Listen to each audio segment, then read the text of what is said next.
In this video, we're going to be looking at periodic functions. So, a periodic function is some sort of function that indefinitely just repeats itself again and again and again. So, it might just look like wavy lines, but this is actually a function that is repeating itself. So let's say from here, or let's look at this right here to here. This part is the same as this part right here. Let's say I drew it exactly the same and not all messed up. So when you have a function like this that keeps on repeating itself, this is a periodic functions, and there's so many different types of them that we can look at, and we're going to look at. But first, let's look at some of the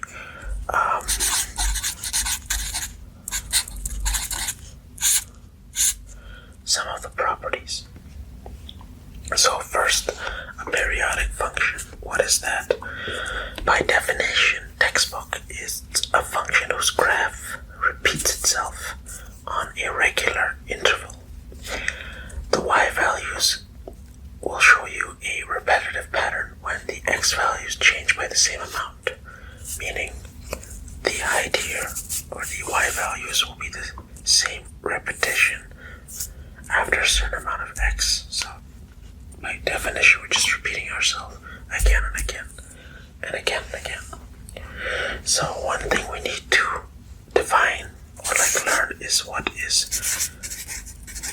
the period when we are talking about a function. So a period can also be remembered by the word cycle. So from here to here we saw that's one period. That is one cycle, and then that is another one. So these are each one period each. So if you're ever asked what is the period of this, and this goes, say this is x equals 1, and this is x equals 5, you know that the next one ends at, if the difference is 4, then the next one should be 9. The period will be the same as it repeats itself. So let's look at another thing. There's another word we have to remember. Draw. And basically, well, this goes hand in hand with peak. So peak is self-explanatory. It's the peak, the highest point. Draw is the exact opposite.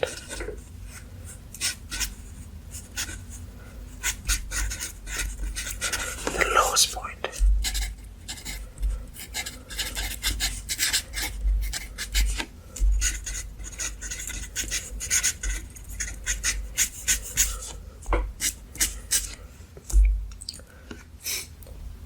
What else do we have? Let's do something called the equation of the axis. So the equation of the axis in this case is the x-axis. Basically, it's asking, one quick way to find out is take the peak, add it to the draw, and divide it by 2. And there you have the draw. The equation of an axis.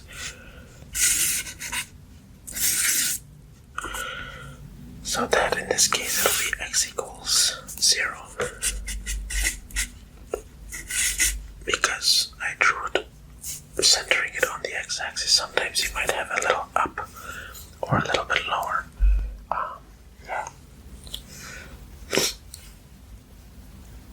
Another one that you have to do or remember is amplitude.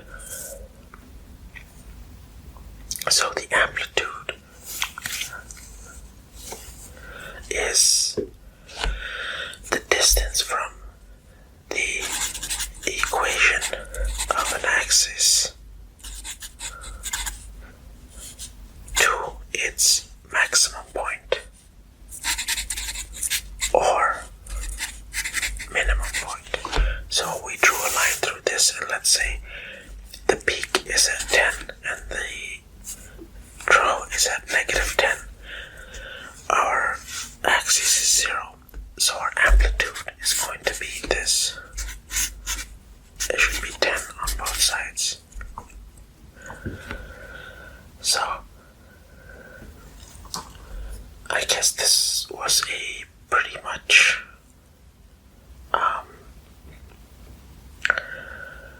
a very simple introduction to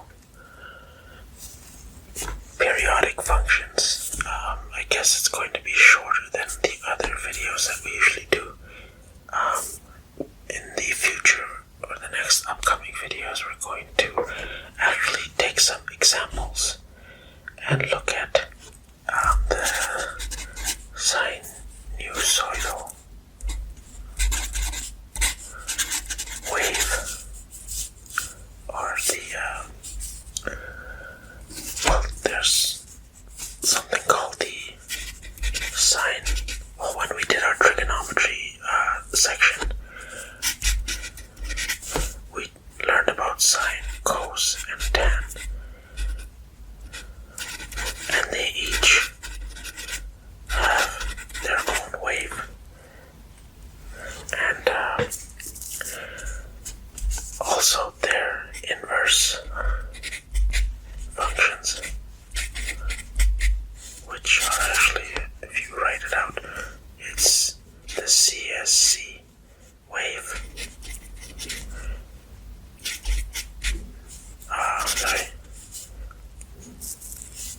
CSC cosine, I forget what the other one is called. We have a cotan wave. And we had one more, our cosine. Oh, the name eludes me right now.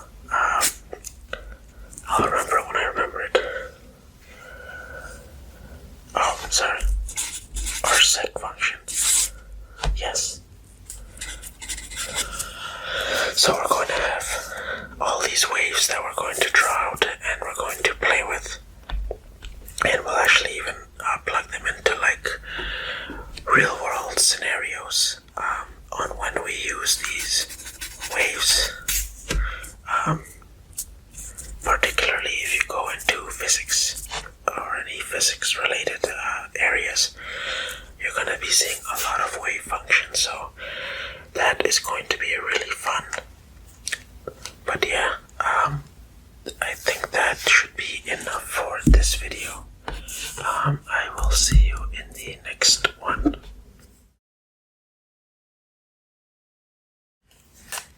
Okay, so in this video we're going to be looking at sinusoidal functions and how we can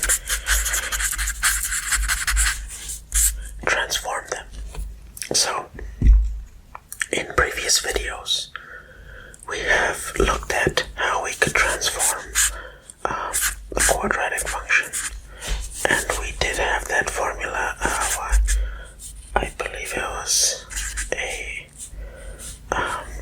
x minus, what was it? I think it was a times kx minus, I forget what it was. I'll just write d for now, plus c, where a was the vertical compression or stretch, k was the horizontal one, d was the horizontal shift in the x direction, so this way or that way, and c was the vertical up or down. So when it comes to sinusoidal functions and we have, say, the two graphs, we have our main ones. Let's start with the basics. Y equals sine x and y equals cos x. So let's actually draw this one out. The y equals sine x. So we have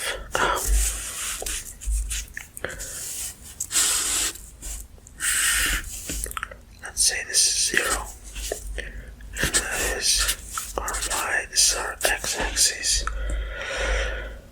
Let's say this is 1, and this is -1 on our y. When we have y equals sine x, this is basically going to go in increments, or a full period is going to be 180 degrees. So our x-axis is actually going to be written in 180. Oh, sorry. My mistake. It's actually a full revolution, because we have to look at it in the form of a circle. So imagine this angle here, when it goes, if this was to go all around like a clock, counterclockwise, when you were to graph this out, you would start here and then make your way that way and come back around. So if you were to move this, you would basically have something like this, where you start here, and as you're moving in that direction, and you're going counterclockwise, so from 0 to 360, and this is 180, so you're going to go, and then this is, say, 90. From 0 to 90, you go up to the max, and then from 90 to 180, you come back down to where you were, and then from 180 to 270, you go to the lowest point, and then you come back to the main point. So let's draw that out. 360 degrees. Let's say that's 180, and that's into 4 points. So let's just pretend that's symmetrical.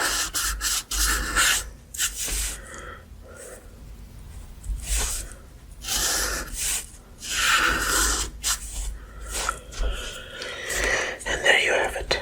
That is our sine graph. And our cos graph is very similar, actually. But our cos graph does not start at 0, because cos of at 0 is going to be actually 1. So we'll still have our 360. But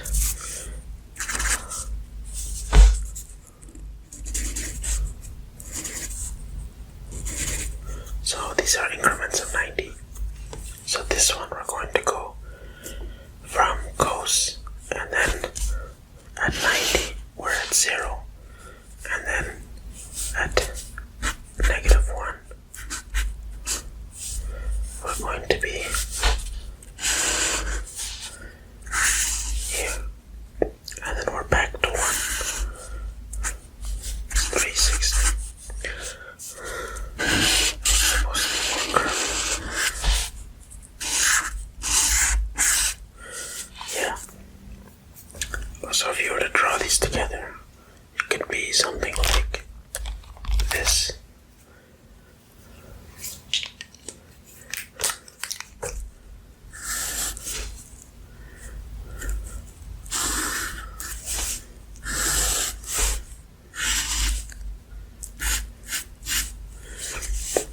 So this is cos x,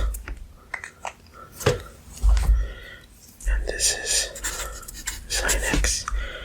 So really these two are really just a shift of 90 degrees from each other. So now we're going to bring this in, this formula, and we're going to apply it here, because when we think about transformation of these functions, it's the same as these ones, are very close actually. So we're going to have f of x is equal to a sine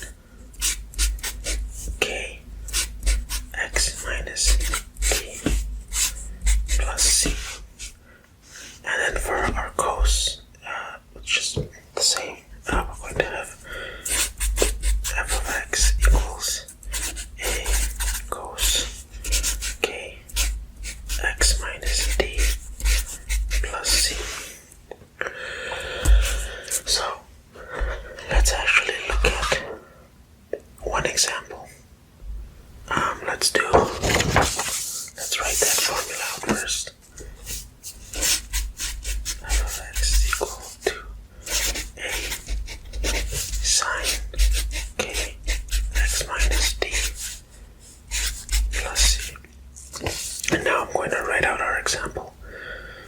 F of x is equal to 3 sine 2x minus 60 degrees plus 4. So let's start off with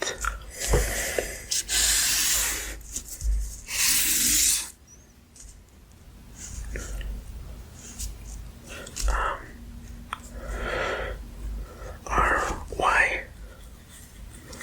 So let's do x.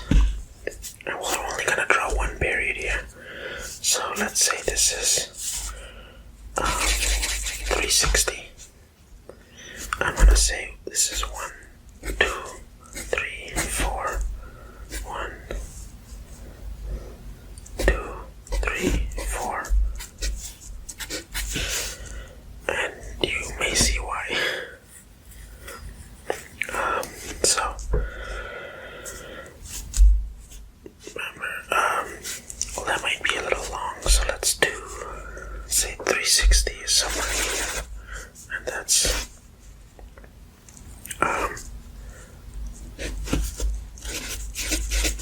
say this is 90, 180, that's 90, 270. As we know, the sign goes from 0 to 90 through 180, and then it comes up to here, and then repeats itself, but we're not going to ignore that. So I'm going to say that this color is y equals, f of x is equal to sine x. And now let's go with a different color with our first transformation. So let's do the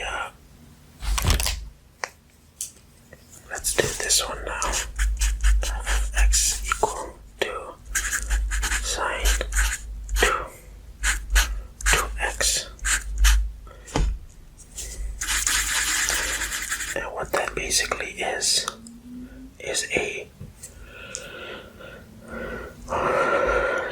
a horizontal compression.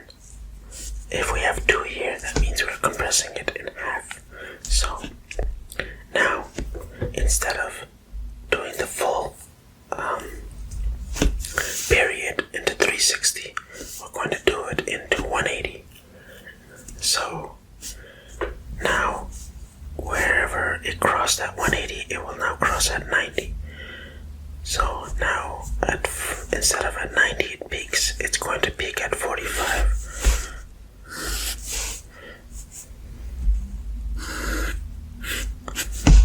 And that's it. That is our horizontal compression by 2. And then we can actually move it over.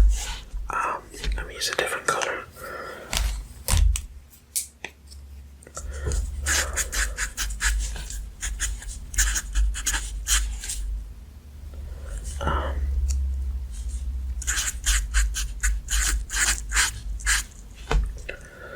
We can move it over 60. Oh, we have a minus 60. So that means we're moving it into the positive direction because we have a negative d in the formula. That means whatever this is, it's the opposite sign for it. So now, wherever these points are, we're going to move it 60 over. So now, instead of at 90, like if I was to split this into 3,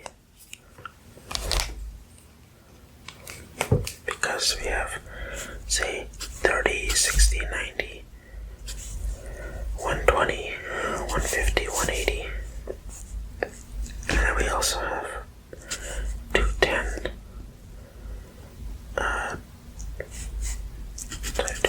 240,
that's basically a vertical stretch of 3. So, exact same graph, except now the peaks or the amplitudes are going to be multiplied by 3. So now we have, say 2 and 3. So now this is going to get stretched out. So the peak is now going to be here.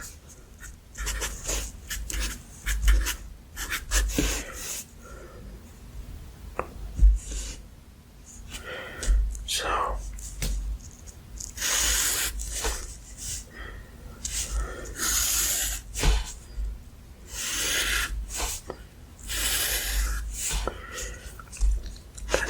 just like that, you can see this orange one got stretched by a factor of 3.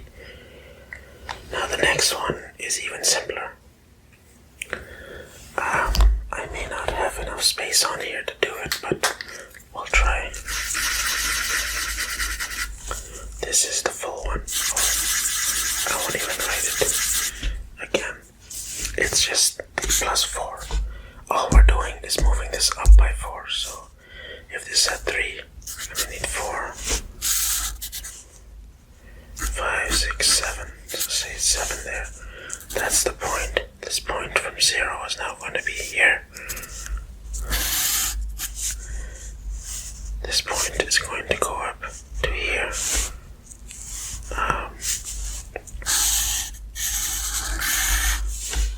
This point is at -3, it's going to go here. And then back up to here at 4. And that is our new sine graph. It's a little choppy because I'm not really good freehand. But yeah, I hope that was a little helpful, even a little bit. But yeah, that's the gist of it. When it comes to transforming sine, even cosine graphs, you just start with this one instead of this one, the green one.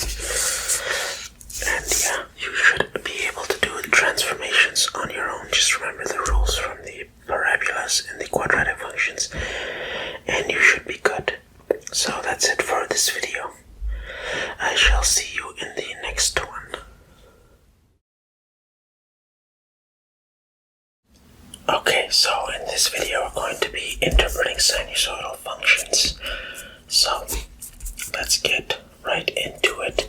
As our last video, we learned how to graph, or the graphing properties of the function.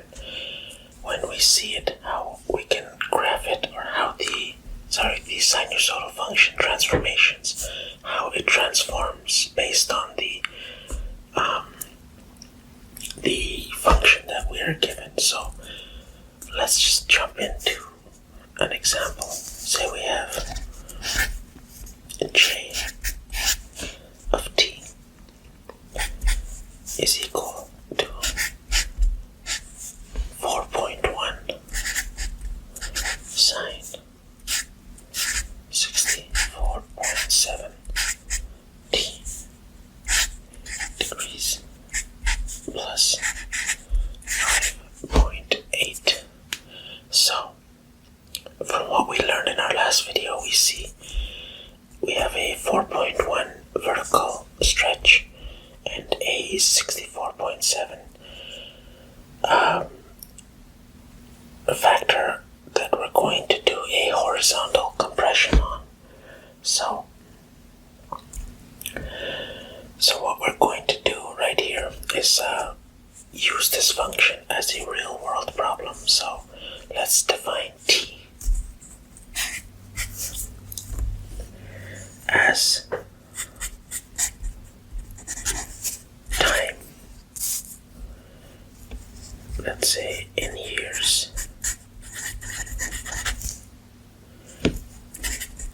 Since May 1992. And let's say j of t is equal to the number of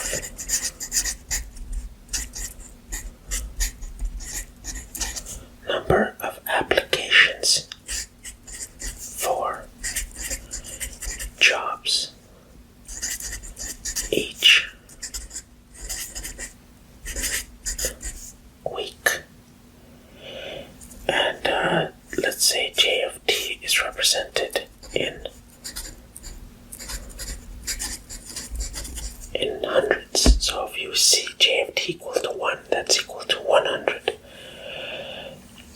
And this model, J of T,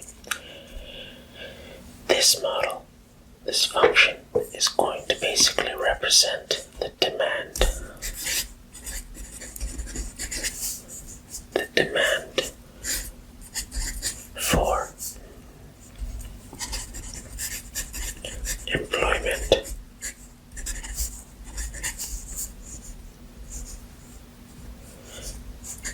in a particular city. So we have our function, we know what T is, we know what J of T is, we know our sine function is a wavy line.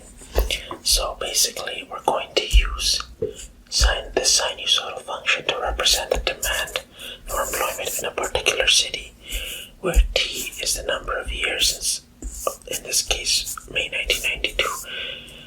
J of T is the number of job applicants in hundreds for jobs each week. So I'm going to now graph this very quickly. I know that I should have if I plug in 0 into T, so when T equals 0,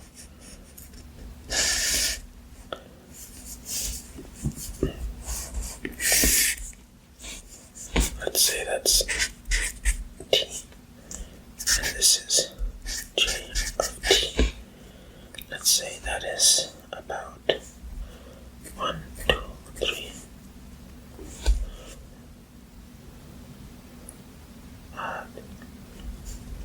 4, 5, 6. Let's go up by 2, 4, 6, 8, 10, 12. And let's say this is 5, 10, 15, 20,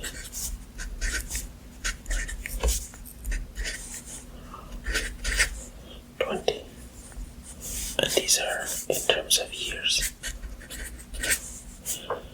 So I know that if I want to graph this, my intercept, if I plug in T equals 0, then I should only have, like, all this will become 0. So I only have J of T equals to 5.8. So that's basically I'm going to start somewhere there. And then I can just graph this out like I usually would. I have the graph, so I'm not going to make you guys work for it. That'll be in a more complex video in the future. I believe it's 10.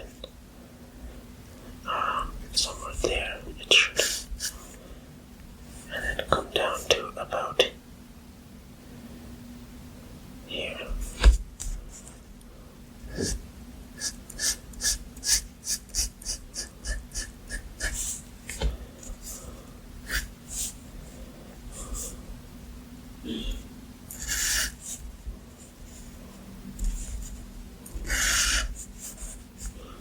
Let's pretend that this makes sense.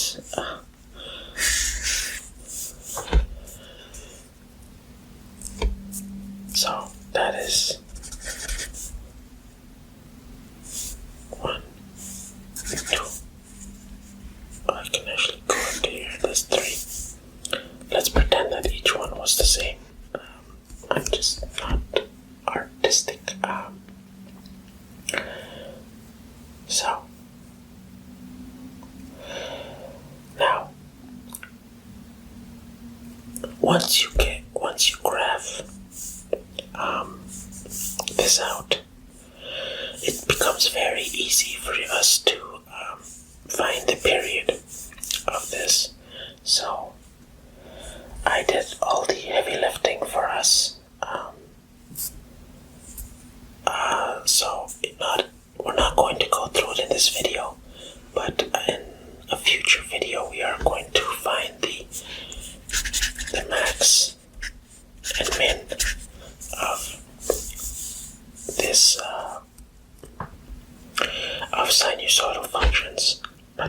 this video.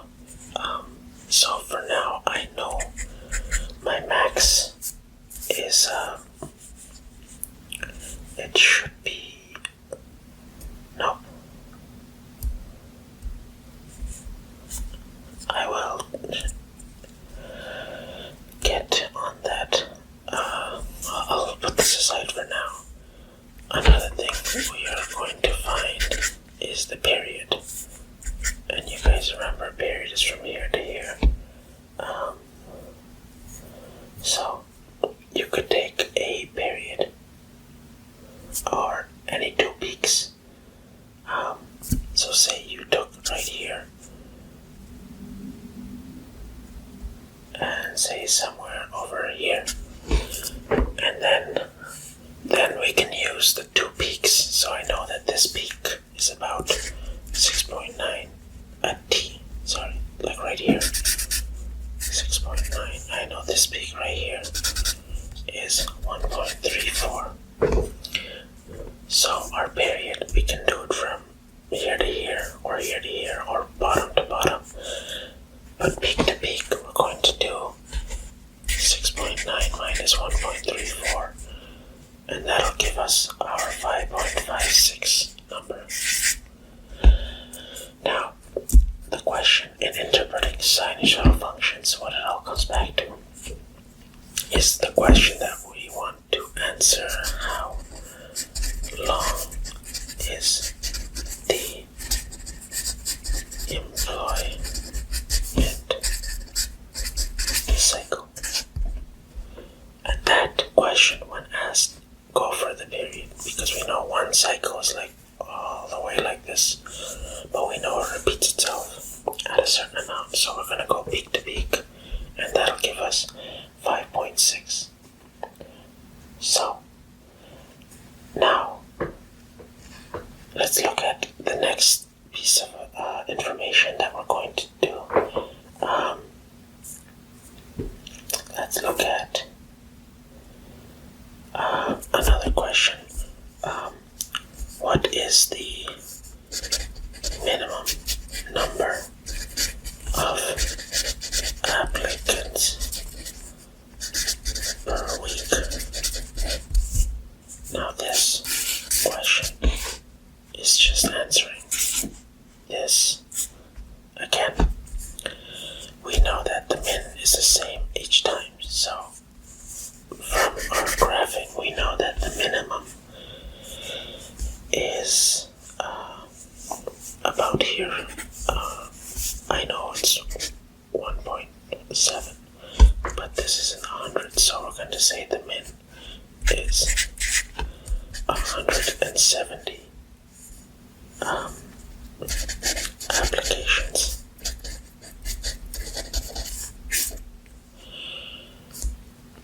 Again, this is all done through graphing. In a future video, we are going to actually break down solve for the min and max here. But for now, I just want to interpret a graph.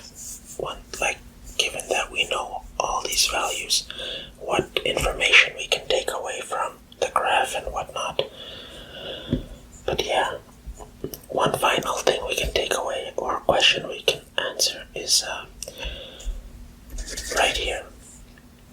10 years after May 1992, so say May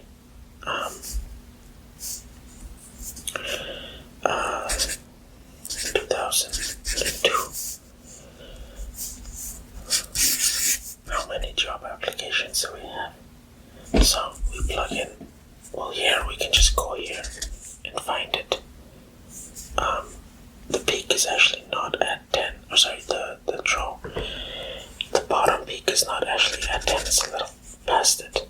But you could actually plug in 10 into here and solve, just punch this into a calculator, and then what you would get, J of 10 is equal to 1.88, and then say therefore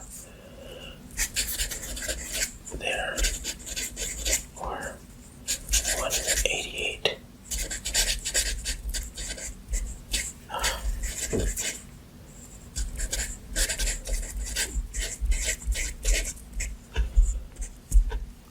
Therefore, there were 188 applications in May 2002.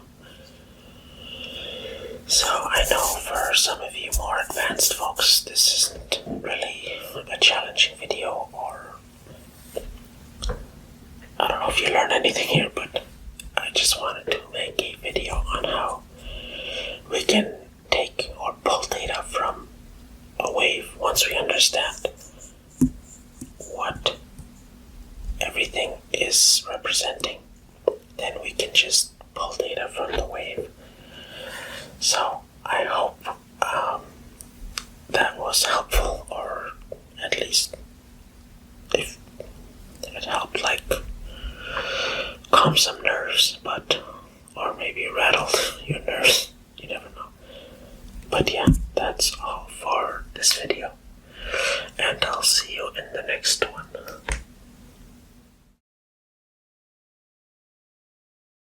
Okay, so in this video we're going to try to solve a problem using sinusoidal functions. So let's say we have somebody sitting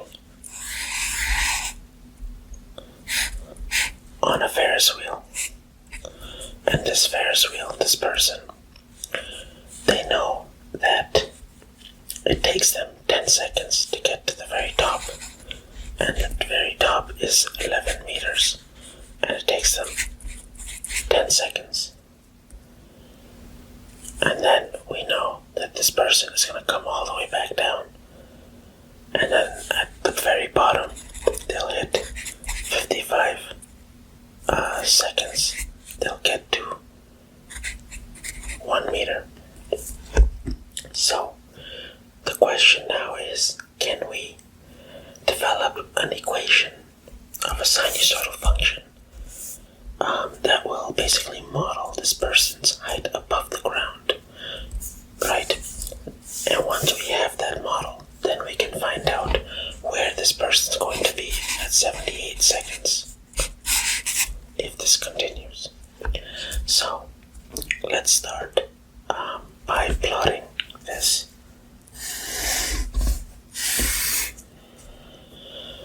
So let's do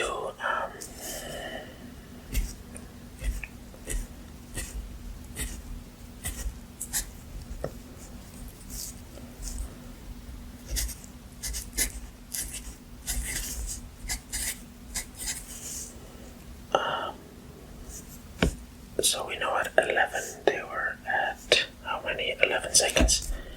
So let's do 10, 20, 30, 40, 50, 60, 70, 80, 90, 100.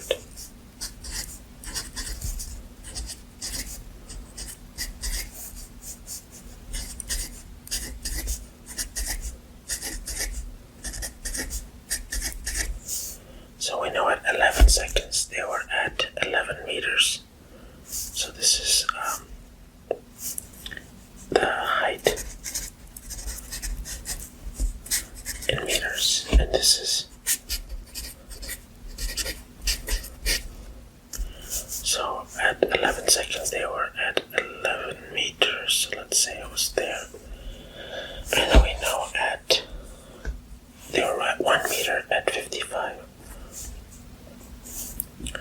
So we have a max and a min, so we know it will eventually look like something like this, right? And basically, we know it's going to take the same amount of time to come back up to the same point. So we know that the difference here is going to be, let's see, if it took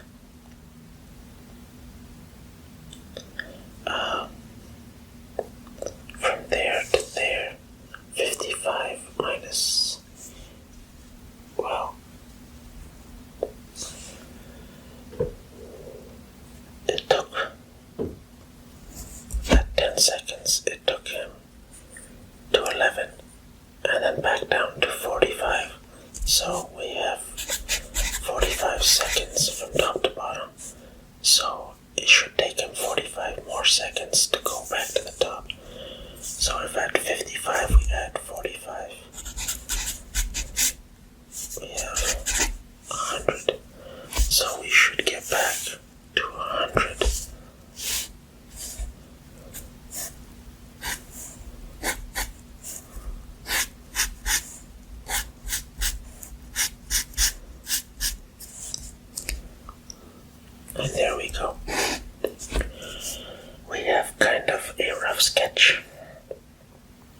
So now let's look at this graph.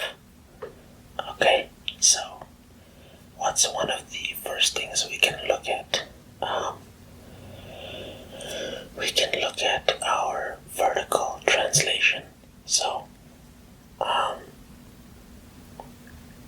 when we look at our vertical translation of the axis, remember the sine function starts off like this.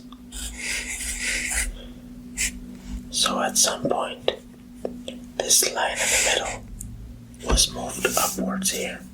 So the way we're going to find out where that line is right now, we just need to find that imaginary line going through this. So we're going to take the max and min. So that'll be, our y value will be 11 plus 1 over 2, which will give me 6. That means right now the line is up at 6, which means this sine function has moved upwards by 6. So we have that information here. Up 6.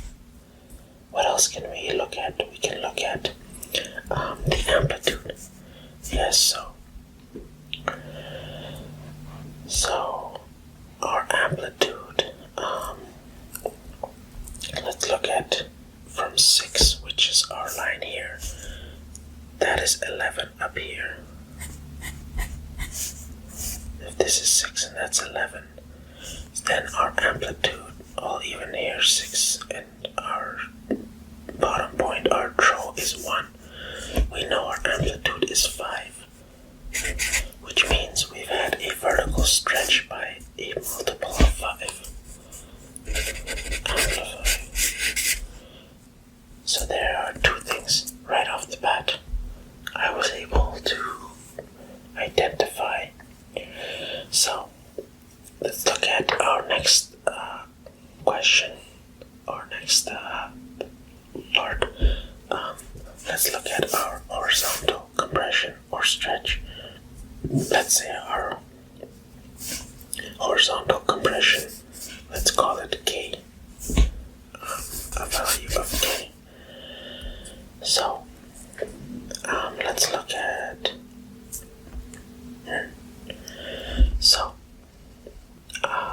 how can we figure out the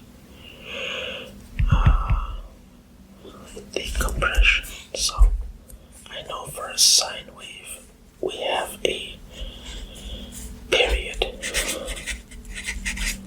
of 360 degrees, right? So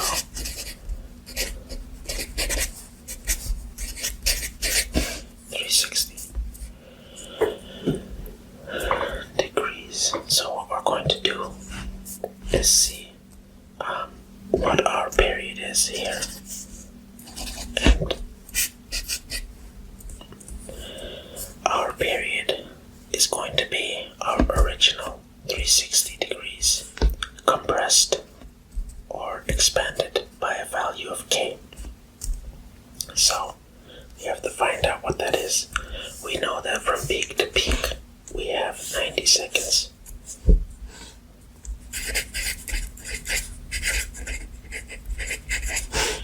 And how did we get there? We got 90 equals 360 over K.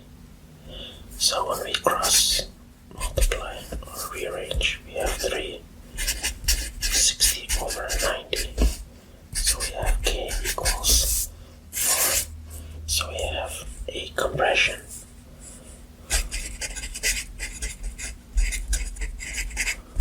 of 4.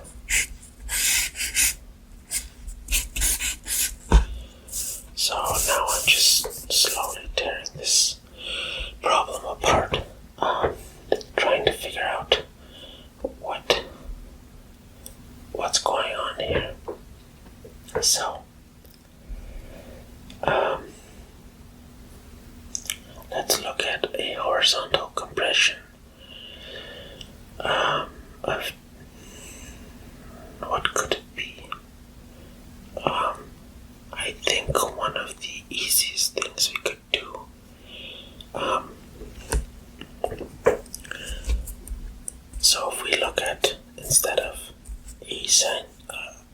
sine function, let's look at a cos function. Because a cos function starts at 1.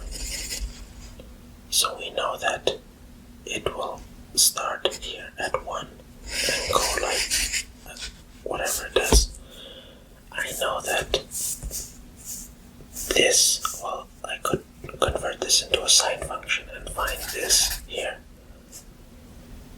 And then find out the distance from here to here. And say it had a vertical shift by that much over to that side. Or even the other way. But for simplicity, I'm going to use a cos function because it starts at the intercept. So I can just say that this part here, if I moved it over to the right by 10,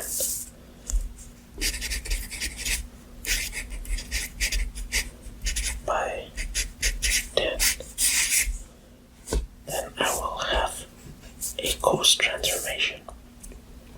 So now I have 1, 2, 3, 4, 5. I have all these pieces of information. Now I can actually put this together and just write out a cos function.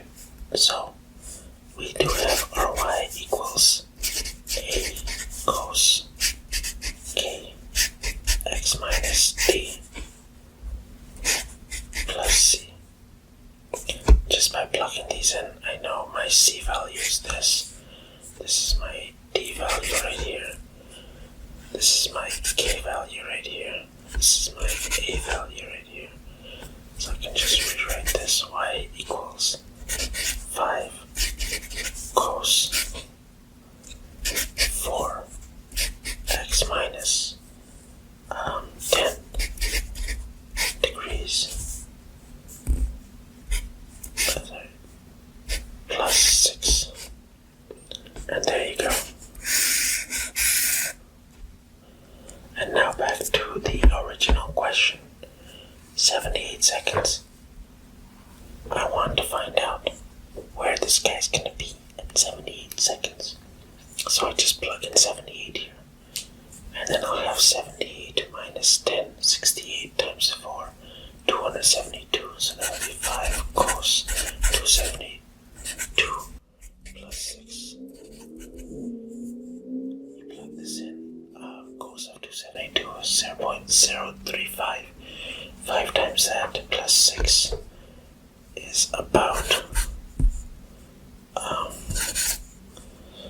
6.17 meters, so somewhere here on the, well, if the tallest is 11, so you'll be somewhere here, either on that side or that side.